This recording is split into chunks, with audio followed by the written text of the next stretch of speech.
নমস্কাৰ প্ৰিয় দৰ্শকসকল চাবলৈ আৰম্ভ কৰিছে আসাম লাইভ 7 আৰু ষ্টুডিঅ'ত মই বিকাশ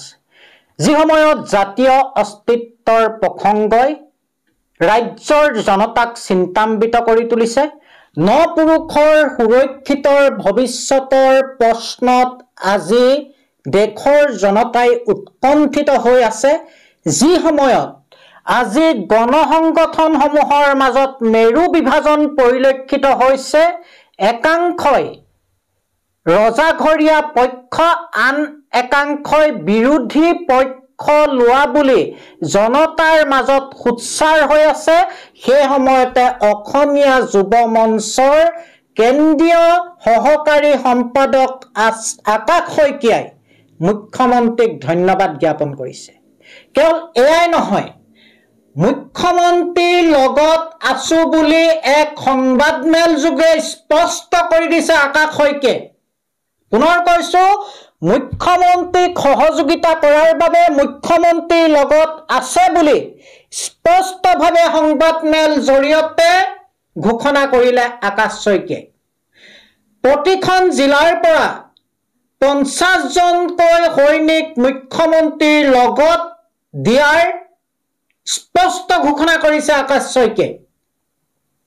প্ৰিয় দৰ্শকসকল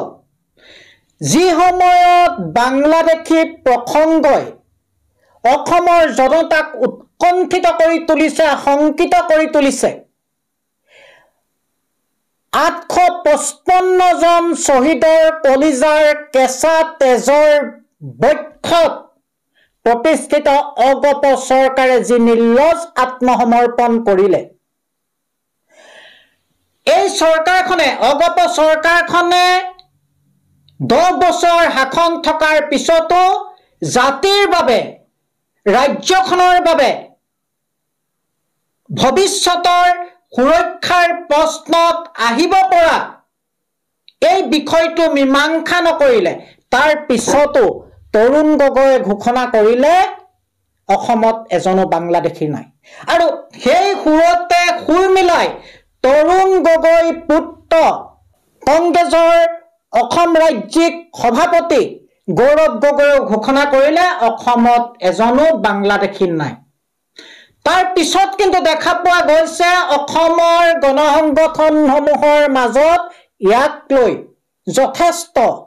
যথেষ্ট পৰিমাণে এক দুৰ্দুল্যমান অৱস্থা আৰু তাৰ পিছতে আপোনালোকে আসাম লাইভ 7 স্ক্ৰীনত দেখিছে তাৰ পিছতে অসমীয়া যুৱ মঞ্চই ঘোষণা কৰিছে প্ৰতিখন জিলাৰ পৰা 50 জনকৈ সৈনিক মুখ্যমন্ত্ৰীক দিব বাংলাদেশীক খেদিবৰ বাবে বাংলাদেশীক ৰুধিবৰ বাবে আৰু এই বাংলাদেশীসকলক ব্ৰহ্মপুত্ৰত উটুৱাই দিয়াৰ কথা কৈছে আকাশ শইকীয়াই প্ৰশ্ন হয় সাম্প্ৰতিক অসমৰ আৰ্থ ৰাজনৈতিক প্ৰেক্ষাপটত ই এক যোগাত্মক সিদ্ধান্ত হ'ব পাৰেনে এই সমগ্ৰ প্ৰশ্নটো ঠেলি দিলো আমি আসাম লাইভ 7 দৰ্শকলৈ এটা কথা ক'ব বিচাৰিছো যে অসমীয়া যুৱ মঞ্চে আপোনাক সম্পূৰ্ণ সহযোগিতা কৰিব প্ৰত্যেক জিলাৰ পৰা আমাৰ 50 জনকৈ সৈনিক আপোনাক দিব আপুনি এই মিয়াকল আছে বাংলাদেশী মিয়াকল আছে খেদি পঠিয়াক আমি আপোনাৰ লগত আছো আমি অসমীয়া যুৱ মঞ্চে আমি সন্মানীয় মুখ্যমন্ত্ৰী ডাঙৰীয়াক আমি ধন্যবাদ জ্ঞাপন কৰিছো কাৰণ তেওঁ যিদৰে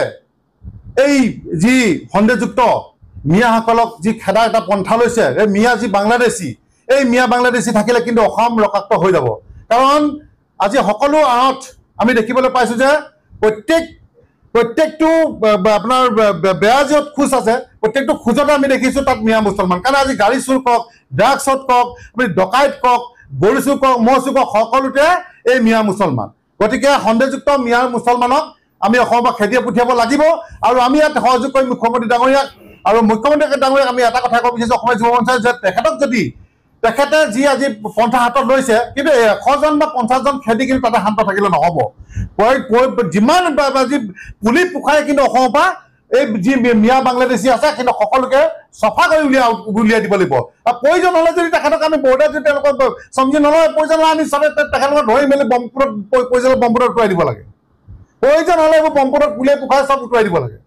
আমি সহযোগ কৰিম অসমীয়া যুৱ মঞ্চই আৰু আপোনাৰ মুখ্যমন্ত্ৰী আমি ক'ব বিচাৰিছোঁ যে প্ৰত্যেক জিলাৰ পৰা আমাৰ প্ৰত্যেকখন ডিষ্ট্ৰিক্টৰ পৰা 50জনকৈ সৈনিক আপোনাক আমি লগত দিম আপুনি পুলি পোখাৰে যি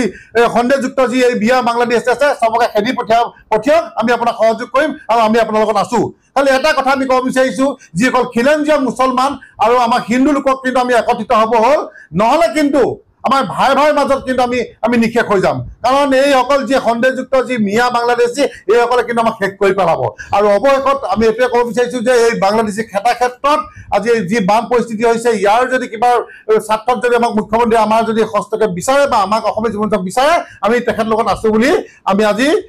সংবাদ মাধ্যমৰ যোগেদি আমি অসমৰ ৰাইজক জনাই দিছোঁ।